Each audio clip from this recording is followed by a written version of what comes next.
Hello mga guys, good morning, good morning, good morning. Ayan, share natin sa inyo ang ating tanim na sili na red hat. So ayan mga guys, kita nyo mga guys ang ating tanim, o diba?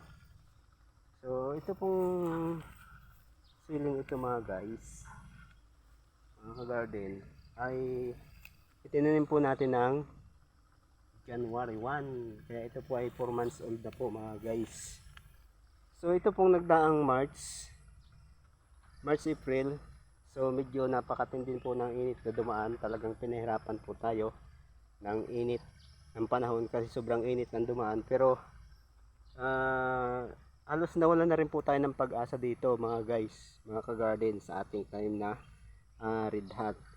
Pero ngayon mga guys, ang lalaki ng kanyang bunga. Ayan, ang ginawa lang po natin dito, so i-share ko lang po sa inyo ng kaunti.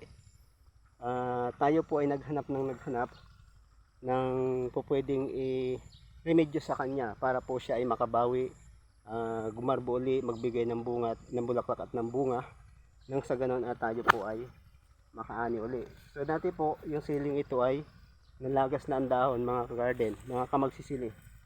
Nalagas na po ang dahon niya dati.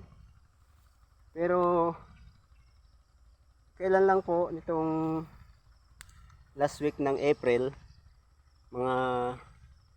last week ng April o first week ng May, ay dito po mga ka-garden ay may nagpakilala po sa atin ng isang product, pero napakarami po tayo nasubukan. Subalit meron pong nagpakilala sa atin ng isang product, at ang kagandahan pa po noon mga ka-garden, mga kamagsisili, ay ang pagpapakilala niya po sa atin ng product na kanyang pinopromote ay free trial. So kaya doon po sa taong yon na nagmagandang loob at nagpakilala ng product sa atin, ito po ay walang iba kundi si Sir RC Ang. Siya po yung chairman ng product na ito. Papakita ko po sa inyo. Dati mga ka-garden, ito ganito ang itsura ng ating sili, no? Nung hindi pa natin na-applyan ng product na pinakilala sa atin. Kita nyo kung gaano kapayat, lagas ang dahon.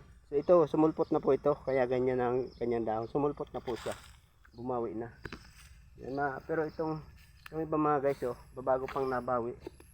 Yan po. Resulta po yan ng ginamitan natin ng Growers Bait 1000 plus. So yan po ang pinakilala sa atin ni Sir RC. So nakuha na po natin yung mga bunga. Namitas po tayo ng bunga niyan. Hinog ngayon na yung tira-tirahan lang ng mga unang bunga niya. So dati po nawalan talaga ako ng pag-asa dito, pero ngayon